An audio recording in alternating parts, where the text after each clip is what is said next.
हाँ भाई, अरेस्ट कर लिया बग्गा को, ले आए पंजाब। वो सर, वो भाई सर मतलब क्या बे?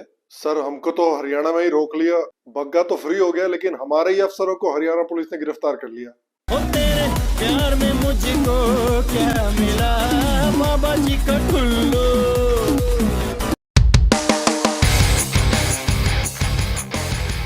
हेलो, श्याम शर्मा शो के इस एपिसोड में आपका बहुत बहुत स्वागत है। मैं हूं सेकुलरिज्म का सीईओ श्याम शर्मा।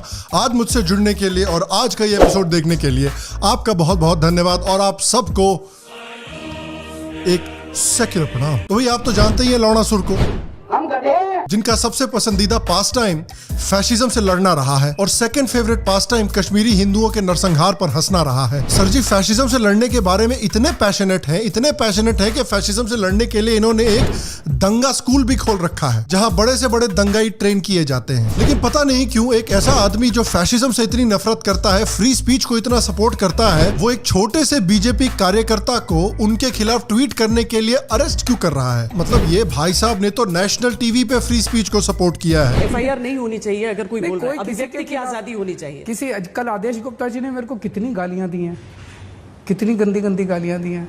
गालियां उनको मुबारक, हम ऐसी राजनीति करने ही नहीं आए, गाली गलौज की राजनीति नहीं करने आए। ऐसे थोड़ी देश सुधरेगा। लौड़ासुर फ्री स्पीच से इतना प्यार करते हैं कि उस फ्री स्पीच का इस्तेमाल करके इन्होंने मोदी को कायर और साइकोपाथ भी कहा है। इन्होंने तो डिक्टेटरशिप के खिलाफ भी आवाज उठाई है भारत में। एक डिक्टेटर कौन होता है? जो अपने खिलाफ किसी भी किस्म के क्रिटिसिज्म को बर्दाश्त नहीं करता। ये तानाशाही की निशानी है कि अपने खिलाफ हर आवाज को बंद कर दिया जाए, चुप करा दिया जाए, मरवा दिया जाए, उसके ऊपर अटैक करवाए जाएं। और आज देखिए बीजेपी कार्यकर्ताओं को ट्वीट करने के लिए अरेस्ट कर रहे हैं। चिंकी, तू बहुत चेंज हो गई है। लेकिन लवणासुर की जो असली फीलिंग्स है, जो दिल की बात है, वो एक पाद की तरह होता है। कितना भी इस पाद को आप दबाने की कोशिश करो, किसी न किसी तरह से निकल ही आएगा। पुलिस होती इनको 4-5 को जेल भेज देते, सब ठीक हो जाते। जिस दिन पुलिस आएगी इनको ठीक कर देंगे, आप चिंता मत कीजिए। और वैसे मैं सोच रहा हूँ यार कि आपने पंजाब गवर्नमेंट का इतने सारे पैसे, इतना सारा मैन पावर तेजिंदर बग्गा को अरेस्ट करने के लिए क्यों वेस्ट किया? आराम से यूट्यूब पर एक अरेस्ट तेजिंदर बग्गा नाम का वीडियो डाल देना था, फ्री में अरेस्ट हो जाता। ये तो सच्चाई है भाई हमारे आम आदमी पार्टी के लीडर की। ये तो सच्चाई है हमारे फैशिज्म के खिलाफ लड़ने वाले योद्धाओं की। इमरान खान ने केजरीवाल के बारे में ये सही ही कहा है। अगर गधे के ऊपर लकीरें डाल दे तो वो जेबरा नहीं बन जाता, वो गधा गधा ही रहता है। तो इस बड़ी इंटरेस्टिंग बात ये थी कि पंजाब पुलिस को भेजा गया था तेजिंदर बग्गा को अरेस्ट करने के लिए। तेजिंदर बग्गा जो कि दिल्ली के रेजिडेंट हैं, तेजिंदर बग्गा जिन्होंने केजरीवाल के खिलाफ ट्वीट किया था, जो कि दिल्ली के चीफ मिनिस्टर हैं, तेजिंदर बग्गा जिन्होंने दिल्ली से ट्वीट किया था। लेकिन इनको अरेस्ट करने के लिए पंजाब पुलिस क्यों आई भाई? ऐसे ही सेक्सी लग रहा था।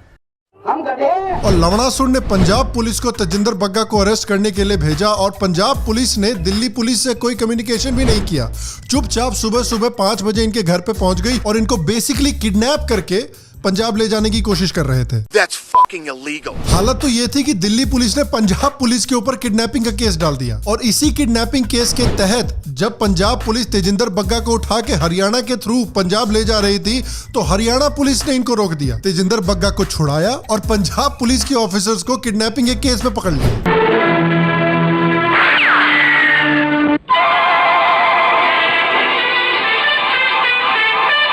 करम से बचोगे तो हुसैन से पिटोगे।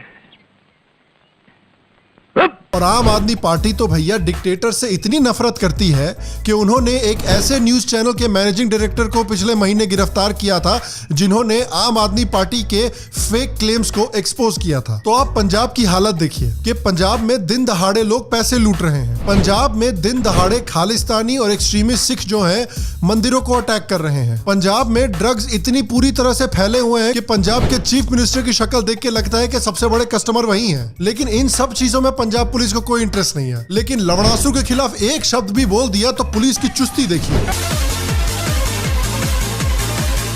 मेरी आशा है कि इस मामले में कम से कम पूरा देश जो है वो आम आदमी पार्टी की आज सच्चाई देखे। आम आदमी पार्टी आम लोगों की पार्टी नहीं रह गई है। आम आदमी पार्टी अब केजरीवाल की पार्टी है। आम आदमी पार्टी अब आम लोगों की सेवा नहीं करती है। आम आदमी पार्टी अब केजरीवाल की सेवा करती है और एक पर्टिकुलर वोट बैंक की सेवा करती है। और देखिए, आज मैं इस बारे में बात करना चाहता हूं कि ये जो हेट स्पीच के कानून का गलत इस्तेमाल किया जाता है और पॉलिटिकल पार्टी के द्वारा पुलिस का इस्तेमाल करके आम जनता के साथ जो दादागिरी की जाती है, ये जो प्रॉब्लम है ये केजरीवाल के ईगो से कहीं बड़ी है। देखिए, सच्चाई ये है कि ये प्रॉब्लम सिर्फ आम आदमी पार्टी के साथ नहीं है। आप अभी देखिए कि राजस्थान की गवर्नमेंट क्या कर रही है। 1-2 दिन पहले ही राजस्थान की गवर्नमेंट ने राजस्थान पुलिस को उत्तर प्रदेश के नोएडा भेजा अमन चोपड़ा नाम के एक जर्नलिस्ट को गिरफ्तार करने के लिए, क्योंकि अमन चोपड़ा ने अपने न्यूज चैनल पर राजस्थान गवर्नमेंट को क्रिटिसाइज किया था। इसके बावजूद कि अमन चोपड़ा ने कोई क्राइम नहीं किया है और इसके भी बावजूद कि राजस्थान हाई कोर्ट ने अमन चोपड़ा के अरेस्ट पर स्टे ऑर्डर लगा रखा है। और राजस्थान की भी मौज देखिए है, लोग आराम से सड़कें ब्लॉक करके नमाज पढ़ सकते हैं, कोई तकलीफ नहीं है।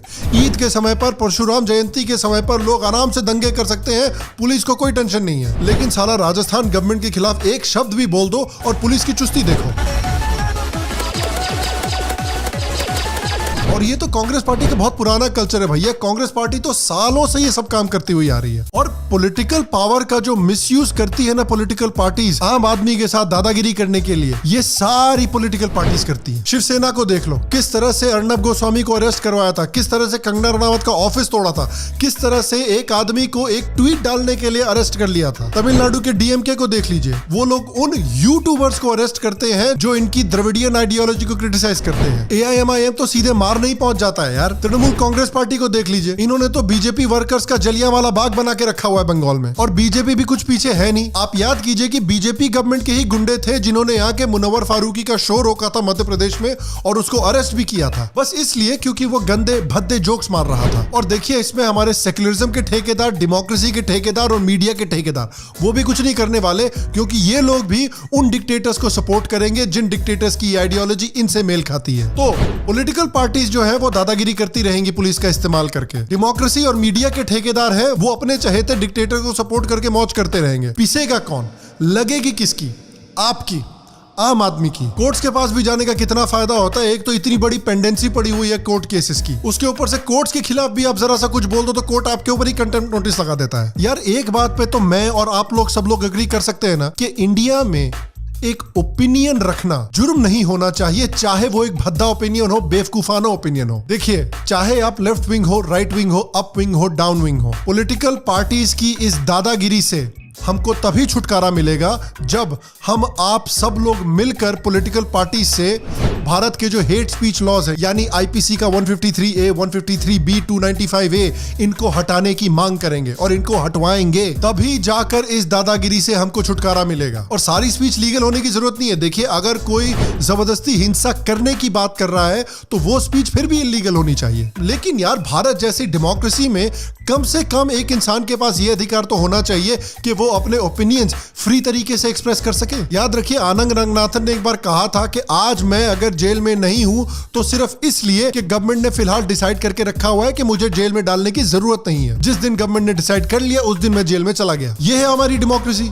ऐसे बनेंगे 5 ट्रिलियन इकोनॉमी, ऐसे बनेंगे विश्व गुरु। और आपसे मैं पूछना चाहता हूं, क्या सोल्यूशन है इस प्रॉब्लम का? ये जो प्रॉब्लम है जिसमें पॉलिटिकल पार्टीज पुलिस फोर्सेस का गलत इस्तेमाल करके, हेट स्पीच लॉस का गलत इस्तेमाल करके लोगों के साथ रोजाना दादागिरी करती है, उसका क्या सोल्यूशन है? कैसे बचेगी पब्लिक इससे? क्या आप मेरे सोल्यूशन से एग्री करते हैं? क्या आपके हिसाब से कोई और सोल्यूशन है? अगर कोई और सोल्यूशन है तो प्लीज नीचे कॉमेंट सेक्शन में मुझे जरूर बताएं। बाकी अगर आपको आज का एपिसोड पसंद है तो प्लीज आज के एपिसोड को एक लाइक दीजिए, एक थम्स अप दीजिए। इससे मेरी बहुत मदद होती है, इससे शो की बहुत मदद होती है। अगर आपको शाम शर्मा शो पसंद है और आप शाम शर्मा शो को सपोर्ट करना चाहते हैं तो शाम शर्मा शो के एक पेट्रन बने। नीचे पेट्रियन के लिंक पे क्लिक करके। शाम शर्मा शो पर हाल में ही मैंने एक सिख कमेंटेटर के साथ एक खालिस्तान इशू पर पेट्रन्स के लिए ही अर्ली एक्सेस एपिसोड रिकॉर्ड किया है। मेरे सारे ऑडियंस के लिए ये एपिसोड संडे को अवेलेबल रहेगा, लेकिन अगर आप इसको ट्यूसडे को देखना चाहते हैं तो अभी के अभी पेट्रियन पर जाकर देख सकते हैं। बाकी मैं आपसे अगले एपिसोड में मिलूंगा, तब तक स्वस्थ रहें, सुखी रहें, फिर मिलेंगे। और आप सबको